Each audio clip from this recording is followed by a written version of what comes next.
กองบัญชาการปกสแขวงหัวพันได้จัดพิธีปะทะกถาเหล่าคืนมูลเสือบ้านสังต่างกำลังป้องกันความสงบครบรอบ65 ปี ขึ้นในวันที่2 เมษายน 2026 นี้อยู่ที่หอวัฒนธรรมแขวง โดยเป็นเกียรติเข้าร่วมและเหล่าคืนมูลเสือโดยฐานพุทธพันธ์แก้ววงไสกรรมการศูนย์การพักเลขาคณะบริหารงานพักแขวงหัวพันมีฐานพลจัตวาเพชรสวรรณอินสุพรรณหัวหน้ากองบัญชาการปกสแขวงมีบรรดาฐานการนำแขวงนักรบอาวุโสบำนาญ2กองบัญชาการทหารตำรวจบริษัทรัฐวิสาหกิจและพนักงานรัฐกรอ้อมข้างแขวงเข้าร่วมวันที่5 เมษายน 1961แม่นวันสร้างต่างกำลังป้องกันความสงบประชาชนเป็นวันประวัติศาสตร์สำคัญของศาสตร์ของพรรคของกำลังป้องกันความสงบที่หมุนเวียนมาครบรอบ65 ปี5 เมษายน 1961 ถึง 5 เมษายน 2026เพื่อพร้อมกันหูนคืนมูลเสืออันพิลาอาหารและสู่หบมีไสของกำลังป้องกันความสงบ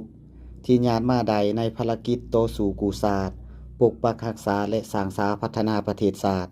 และเพื่อสืบต่อขยายมูลเสือดังกล่าวเข้าในการจัดตั้งปฏิบัติมติกองประชุมใหญ่ครั้งที่12ของพรรคให้เป็นขบวนการฟดฟื้นกำลังป้องกันความสงบใดกำเนิดและเติบใหญ่ขยายตัวภายใต้การนำพาสีนำศึกษาอบรมโดยกงเด็ดขาดและโหบด่านของพรรคการเติมใหญ่เข้มแข็งของกำลังป้องกันความสงบปฏิบัติได้สืบทอดมูลเสืออันพิลาอาหารของบรรพบุรุษลาวอันยิ่งใหญ่การปฏิวัติลาวก้าวหน้าขยายตัวขึ้นฮอดบ่อนใดกำลังป้องกันความสงบก็เติบใหญ่ขยายตัวขึ้นฮอดบ่อนนั้นทั้งเป็นกำลังหลักแรงในขบวนการต่อสู้ของประชาชนมาจากประชาชนโดยประชาชนและรับใช้ศาสตร์รับใช้ประชาชนอย่างแท้จริงกำลังป้องกันความสงบมีความจงรักภักดีต่อพรรคต่อประเทศชาติมีอุดมการณ์สังคมนิยมมีมูลเสือลงก่อสร้างหากฐานปลุกระดมขนขวายและไก่สิทธิ์ติดแถดกับประชาชนในแต่ละระยะมีมูลเสือสู่รบอันพิลาอาหารและบ่ยอมจำนนต่อพวกศัตรูกลุ่มคนบ่ดีมีมูลเสือดุมันขยันเพียรในการออกแรงงานเพิ่มพูนผลิตผล